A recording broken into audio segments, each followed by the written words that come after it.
I was there. And it was a privilege to witness Ohio State 17, Notre Dame 14. You know, I got a bunch of friends in the South because I grew up in the South. Just a little sidebar here as we open it.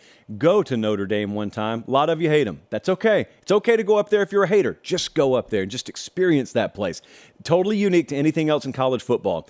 What I love, I always notice this when I go in their stadium, there is not a shred of advertisement anywhere. It is as pristine as the day they built that place. They've done a phenomenal job of like mixing in the modern game day atmosphere with tradition and history. So I'm not running point on their PR. I'm just saying awesome, awesome, awesome. Colin a little bit later is going to show you some of the shots that we took from inside that place before it opened to the public. Amazing. So a lot of times I've noticed some amongst us make final conclusions in an ongoing game, which is always a mistake. Meemaw used to warn me about that even when I was a wee JP. Do not make final conclusions. Don't make these definitive statements in an ongoing game. Yesterday, for example, had my phone on. I'm looking down. Ohio State's up 10-0, and it's just all she wrote for Notre Dame. And then all of a sudden, Notre Dame responds, and they take the lead, and all of a sudden, I had a dude literally start the Fire Ryan Day hashtag, or at least try and start it with me. I bookmarked it. Conveniently, when they went on to win this game, I came back to call him out, and it had been deleted. What a privilege, by the way. What a privileged existence that must be, to just say anything you want to say with the ability to delete it if it turns out to be incorrect. Coaches don't get to do that, by the way. Ryan Day did not say that in his press conference last night, but he probably should have. Also, final conclusions to an ongoing season. A lot of folks have been drawing that. What did we talk about for about the past 2 weeks as we dive into this game a little bit? Ohio State wins by 3. They were favored by 3. The scaling, the getting to week 3, week 4, week 5, and some teams with really good to elite rosters finding a way to start scaling their performance. Ohio State, maybe they did it in this game. Maybe Bama did it in the second half yesterday. Maybe Georgia will do it this Saturday. Like maybe some of these teams with a really, really high-level collection of talent, maybe it just takes a few weeks. But at least they do possess the ability. Ohio State, just give you an idea of the kind of role they're on right now. They have defeated a top 10 team now for the 10th straight season. That's a decade to you and I. I thought about on the flight home this morning how I should address these Ryan Day comments because it's all you guys wanted to talk about. Let me show you something right quick, okay? Colin, stay on the key shot. I've got a helpful exercise for us all. I would like you to find the difference between these two pictures. One of these is Ryan Day in the playoff against Georgia, and one of these is Ryan Day last night against Notre Dame. And it's the same guy. He's been the exact same guy the entire time. Can you believe that? The same guy could win a game, lose a game, because balls bounce really funny ways, and it's a game that's played on the margins when you play high-level competition anyway. I say that because I have a couple of buddies in particular who wanted to fire the dude in my left hand and praised the dude in my right hand last night, and it's the same guy. It's the same thing. Kirby Smart, ironically, coached that Georgia team you saw Ohio State fall to late last year or early this year, whenever that bowl game was played. Kirby dealt with that for a long time. Fire him. He's not going to win the big one. He can't get over the hump. Oh, my goodness, he just got over the hump. He's the GOAT. He's surpassed Nick Saban. He's the same guy. What are you talking about? So Ohio State wins this game. And I actually want to address what Ryan Day said afterwards before I even dive into the game, because I do think it's very pertinent. So Ryan Day is really fired up after this game. It was not a surprise to me. I talked to their staff when they walked in the stadium yesterday before they kind of opened the gates to the public, and they said, man, some of the stuff that was said this week, he heard it. He heard it, and he's been on one like we've rarely seen him on one. Now, Ryan Day's pretty fiery behind the scenes. You talk to him off the record, he's pretty fiery, but he's, you know who he reminded me of? I went all the way back to high school. In 9th grade, we had a bus driver named Miss Long down in Harris County. Shout out Miss Long. And she was very stoic, but you knew not to mess with her, but she never raised her voice, or at least we never heard her raise her voice. We just knew she meant business. And then one day, there was this dude, next neighborhood over, Tim, he decides to test her. And he does it one day, and she gets on him. But he does it the next day, and it's 6 a.m., like people are halfway asleep on the bus, and she slams on the brakes, she throws it in park, and just loses it on the entire bus. We're terrified. We have no clue what's happening. We always thought it may be bottled up deep down inside of her, but we had never seen it. People did not mess with Miss Long the rest of the year.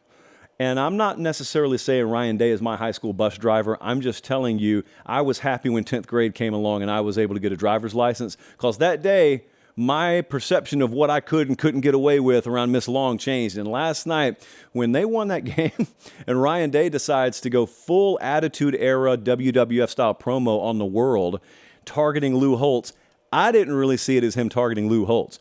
Lou Holtz said some things last week, but it might as well have been anyone. Because all Lou Holtz was the temporary face of some long-standing criticism. People have criticized Ohio State's toughness for a little while. People have criticized their mental resolve for a little while. And it's really just an indirect or a direct shot at Ryan Day. And so it's pretty obvious he's heard that stuff. Now, when Ryan Day said what he said last night, I never took it, or I don't take it to this point, as that's a dude who it turns out has relied on external factors this entire time for motivation. I actually don't think that's the way he's wired. What I do think he's human, and I do think that at some point you can't ignore that stuff anymore, and he was just real last night. It was kind of like he temporarily got cut open and the real him bled out. The guy that they see Sunday through Friday, you actually got to see yesterday. Now, if I were him, I couldn't care less if you like it or not. As Meemaw once said, do not coach to please your enemies. I was standing outside their locker room as that stadium was emptying, and I heard what it was like in there. I don't think a single player was turned off or will be turned off by his comments. I don't think a single one of those guys aren't willing to go to the cliff and over the cliff for him, and will have that impacted by what they think he sounded like in referencing Lou Holtz and his comments, or how antenna-eared he appeared to be last week. That's who he's accountable to. His locker room, his organization, that's who he's accountable to. And so I listened to it, and I stood in the back of his press conference last night, just ear-to-ear smile on my face, because I kind of like to see it publicly. And I also like that as a guy who has previously had versions of Ohio State that felt like they had to score 45 to win some of these big games, they scored 17 and they won on the road against, to that point, a top 10 offense last night. That's the story. We got the score at the very end. Yes, we do have that. We got Kyle McCord kind of coming of age. Yes, we have that. You got a really good defense there. Really good defense. And I know you could pick apart this and that. That's a really good defense. And what you saw was a fight at the line of scrimmage.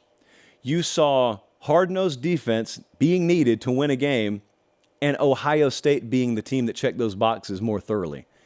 And that's why, afterwards, you had a guy really go public and take issue with criticisms that people have made of his program that he has not felt are valid. I thought one led to the other. I thought that they were very connected. There's the yeah, but crowd, too. The yeah, but crowd is, yeah, but they still struggled to run outside of that one long run. That's accurate. Well, Kyle McCord, his play is still a little up and down. Accurate. Well, they had suspect play calling. What did they call? A toss sweep down near the goal line? They had 10 points in 4 red zone trips. All these things are accurate. You just described football at the highest level. That's what you just described. It is not Xbox. Whenever y'all get that game back, that's the way that game will work when they give it back to you. That is not the way real life football works. It's a testament when you don't have it clicking for you. When Ohio State's clicking, they'll beat anyone they play. It's when they don't click. That's been a loss to Michigan in the past couple of years when they don't click. Well, they didn't click on all cylinders last night. I was in there. That place was really, really jacked. It was a hard place to play. And Notre Dame had a shot to deliver knockout blows. They didn't. That's football. I'm immensely appreciative when these programs schedule these big, it's an out-of-conference game for Ohio State. It's just a game for Notre Dame. I'm really appreciative because, man, they could have, all due respect, they could have both been playing Akron yesterday, and we would have seen nothing, and we would have learned nothing. Instead, we got to see it. We got to see both of them tested. One of them came out on top, could just as easily have been Notre Dame. They're good enough. Notre Dame's good enough. I was not around them post-game last night, but I imagine some of the talk will be, well, now Marcus Freeman's got to get over the hump. Some of the same stuff they've said about Ryan Day, they'll probably start to say it about him. And I'm not saying they're not going to say it about Ryan Day, but last game-winning touchdown at home they gave up, the last one that Notre Dame gave up at home, you know which one it was? It was 05. It was USC. It was when the grass was about that high off the ground. It was the Bush push. And I not only remember the room in my childhood home I was in, I remember where I was standing in the room when I watched that. And to think all these years later, all that's changed is the playing surface of the field, because otherwise we're coming right down to the wire again. I could not believe, I think it was 3rd and 19. McCord makes that pass in the fourth quarter, makes another one down there to the goal line. You look on my Instagram story right now, it's coming right in your frame. Unbelievable. Just the overall aura of this game was pretty special. And I get to go to a hand-picked game every week, but this was pretty amazing. But I told you guys at Big Ten Media Days, Ohio State felt different than any team I had been around at Big Ten Media Days or SEC.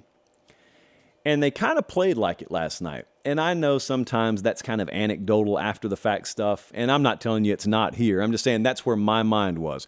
They walked in Big Ten Media Days in Indianapolis like they had been briefly taken out of a military camp to put on a suit and come talk for a few hours, but they knew they were going right back to military camp. And it's kind of the way they walked in the building last night. It's the way they handled themselves in postgame. It's a locked-in organization. That doesn't guarantee you're going to win. It probably maximizes your potential to win. But I'm excited to see where the team goes because they're still vulnerable.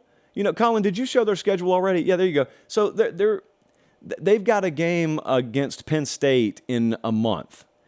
And then they go to Wisconsin, and they've got at Michigan at the end of the year. And just, you don't know, because if you're not ripping people to shreds offensively, you're going to have a lower margin for error approach to life. And you could have randomly a game at Purdue on October 14th that you have no business being close in, be a little closer than anticipated. But man, that was a big win for Ohio State last night. Like, I called it a program definer. In many ways, I think it is. Now, some of you were quick to note, how can that be a program-defining win for a team that's played for a championship recently? They've won the Big Ten. They've been in the playoff recently. The reason I'm saying it's a program definer is because the program looks different now than it did then. They just won a game last night in a way that they never would have had a prayer of winning a game in the fashion of a couple of years ago. Like, when is the last time Ohio State in a big game against a legit offense was going to hang 17 and get the win? That doesn't happen in years past. So this is a program definer. And in a lot of ways, it's the most complementary style of ball that we've seen Ryan Day teams play with. Because I'll tell you this, like I told you in week one, and I'm going to stick with it, I'd a whole lot rather than be flexing defensively early in the year and me just rolling the dice and taking a blind chance that a Ryan Day team will get it figured out offensively. I'd a whole lot rather be in that boat than them needing to score 50 because they're giving up 45 every week. So that's where I think we are now. Unbelievable. Colin, do you have that footage, by the way? So I got in the stadium yesterday before it opened. I grew up in Fortson, Georgia. This place right here, if you're watching on podcast, just picture a screensaver. That is unbelievable. That is absolutely unbelievable. Touchdown Jesus over there. They just regilded the Golden Dome. And I know that those helmets and that Golden Dome look kind of shiny on TV. You ought to see that in person. I don't really think that translates very well on TV. Even with the 14K def, Bradley and I always talk about frame rates. Even with the frame rates the way they are these days, it just doesn't translate. Go to a game there if you can. It's going to be pricey. It is worth it because we believe in buying memories around here. Lease the fun, buy the memory.